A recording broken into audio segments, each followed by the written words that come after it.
चलो, आणविक ठोस के अंदर उसके 3 प्रकार हैं, ठीक है ना। देखते हैं।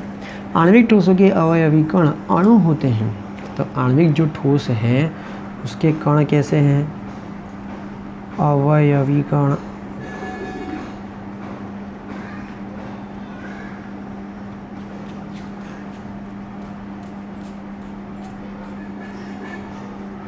अणु होते हैं, ठीक है ना। इसीलिए उसका नाम क्या दिया गया है?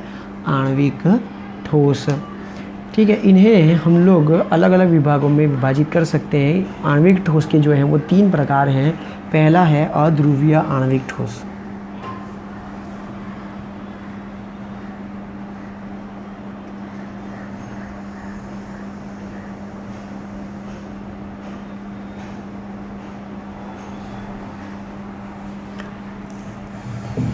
चल, अध्रुवीय आणविक ठोस, इनके अंतर्गत वे ठोस आते हैं जो या तो परमाणु, उदाहरण रूप से निम्न तापमान पर ऑर्गन और हीलियम, अथवा अध्रुवीय सहसंयोजक बंधों से बने अणुओं, उदाहरण रूप से निम्न तापमान पर हाइड्रोजन, क्लोरीन और आयोडीन द्वारा बने हुए होते हैं।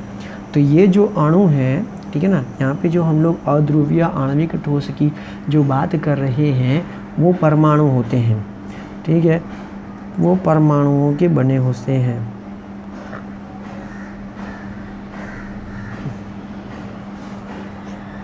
परमाणु जैसे कि आर्गन, ठीक है, और हीलियम। दूसरे जो हैं वो अणु और भी हैं, दूसरे अणु के रूप में हैं, जैसे कि हाइड्रोजन, क्लोरीन और आयोडीन। इनके मध्य जो ये जो सारे ठोस होते हैं ये अध्रुवीय आणविक ठोस कहे जाते हैं। इन ठोसों में परमाणु अथवा अणु दुर्बल परिक्षेपण बल अथवा लंदन बलों द्वारा बंधे होते हैं। तो परमाणु अथवा अणु कौन से बलों से जुड़े हैं? लंदन बलों द्वारा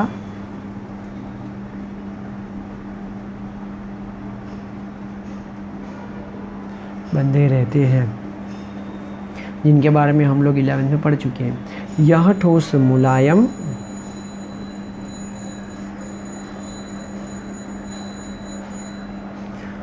और विद्युत के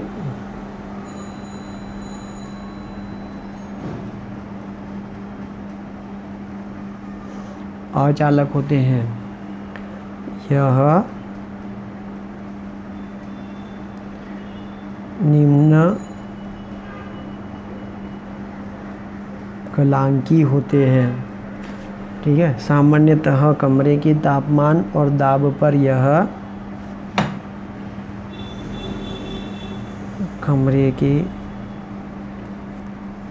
ताप और दाब पर द्रव अथवा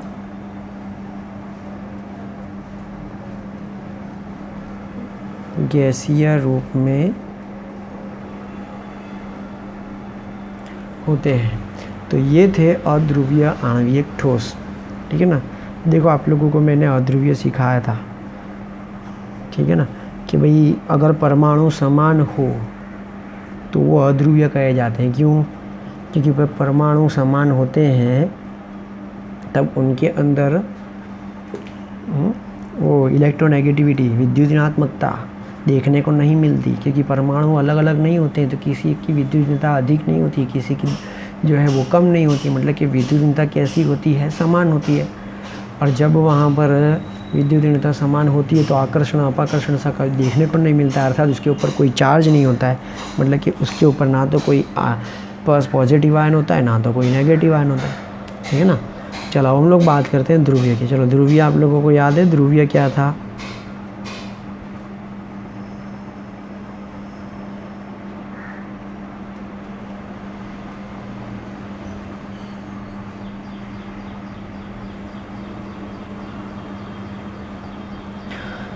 चलो, ध्रुवीय आणविक ठोस में हम लोग देखेंगे ऐसे पदार्थ के जो अणु रूप में तो होंगे, परंतु उनके जो परमाणु होंगे वो भिन्न प्रकार के होंगे।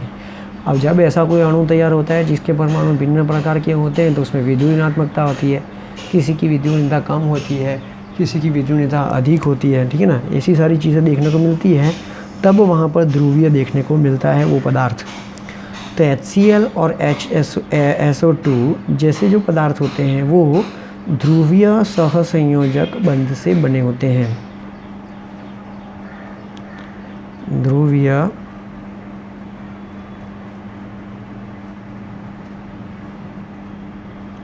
सहसंयोजक बंध से बंधे होते हैं।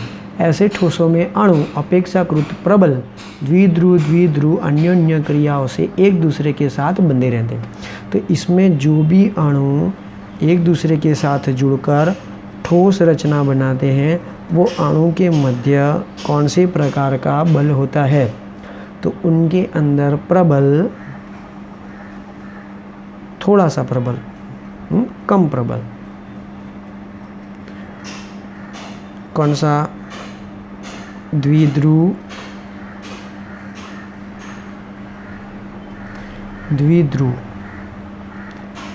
अन्योन्य क्रिया देखने को मिलती है।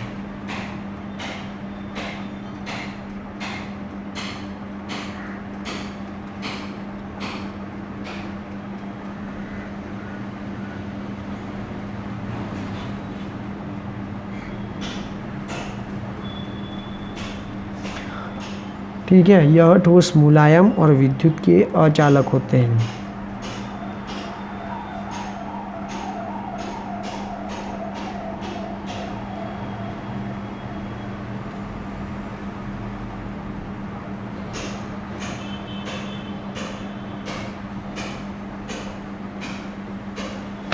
बोलो, समझ में आया? ठीक है। फिर भी अधिकतर कमरे के तापमान और दाब पर गैस अथवा द्रव अवस्था में होते हैं।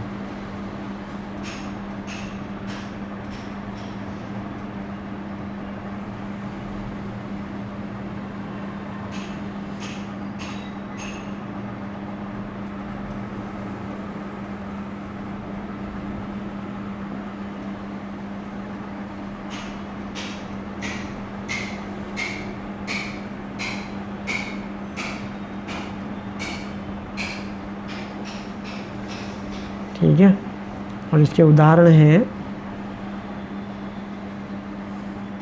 उदाहरण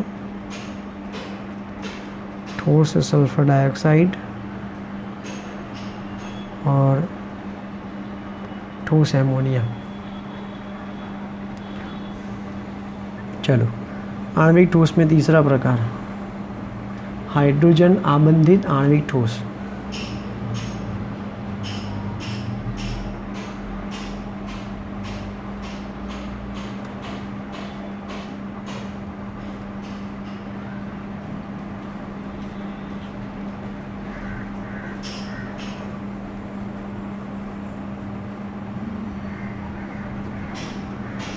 आणविक ठोस तो होगा, लेकिन कैसा होगा, हाइड्रोजन आबंध वाला। ऐसे ठोसों के अणुओं में हाइड्रोजन और फ्लोरीन, ऑक्सीजन अथवा नाइट्रोजन परमाणु के मध्य ध्रुवीय सहसंयोजक आबंध होता है।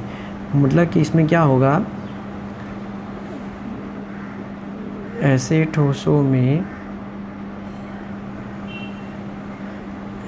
ठोसों के अणुओं में हाइड्रोजन मेन होगा, हाइड्रोजन तो होगा ही होगा। तो हाइड्रोजन किसके साथ जुड़ेगा, हाइड्रोजन और फ्लोरीन, ऑक्सीजन अथवा नाइट्रोजन परमाणु के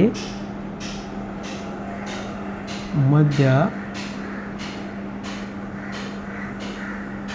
सहसंयोजक आबंध होगा, लेकिन ध्रुवीय प्रकार का होगा। क्यों ध्रुवीय प्रकार का होगा, क्योंकि इसमें जो भी अणु होंगे वो कम से कम 2 परमाणुओं से बने होंगे, और 2 भिन्न परमाणु वाले होंगे तो उनकी विद्युत ऋणता अलग अलग होगी और इस तरह से वो ध्रुवीय हो जाएंगे। प्रबल हाइड्रोजन आबंध ऐसे ठोसों के अणुओं को बंधित करते हैं।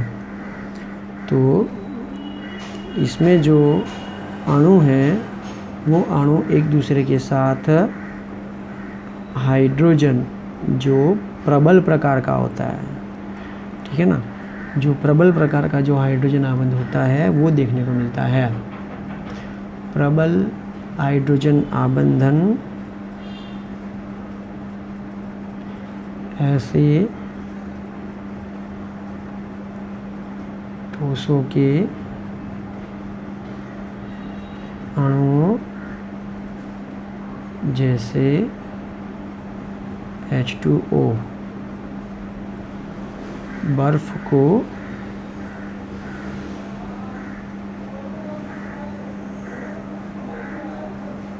बंधित करते हैं, ठीक है ना। तो ज़्यादातर जो पदार्थ होते हैं ना वो हाइड्रोजन आबंधित आणवीय ठोस होते हैं, ठीक है। उसमें से बर्फ़ एक उदाहरण दिया गया है कि बर्फ़ के अंदर जो परमाणु हैं H2O, 2 हाइड्रोजन का और 1 ऑक्सीजन का, वो सारे एक दूसरे के साथ जो है वो हाइड्रोजन आबंध से जुड़े हुए होते हैं और यह विद्युत के अचालक हैं। विद्युत के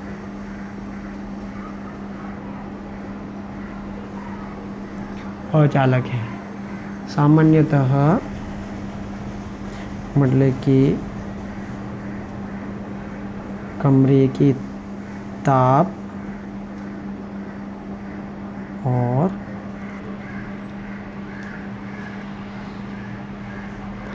दाब पर वाष्पशील द्रव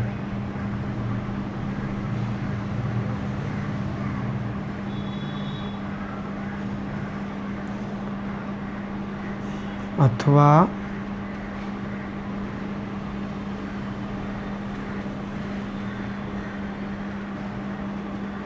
मुलायम ठोस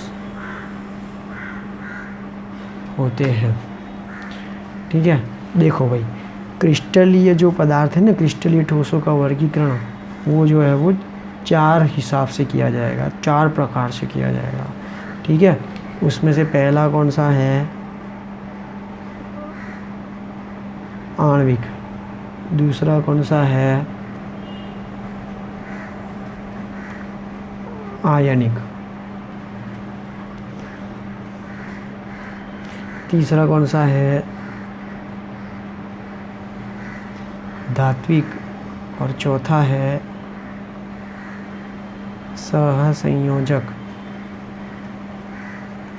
ये तीनों को इकट्ठा करो तो ये 1 के बराबर होता है। मतलब कि आणविक जो है ये उसके 3 हिस्सों में वर्गीकृत किया गया।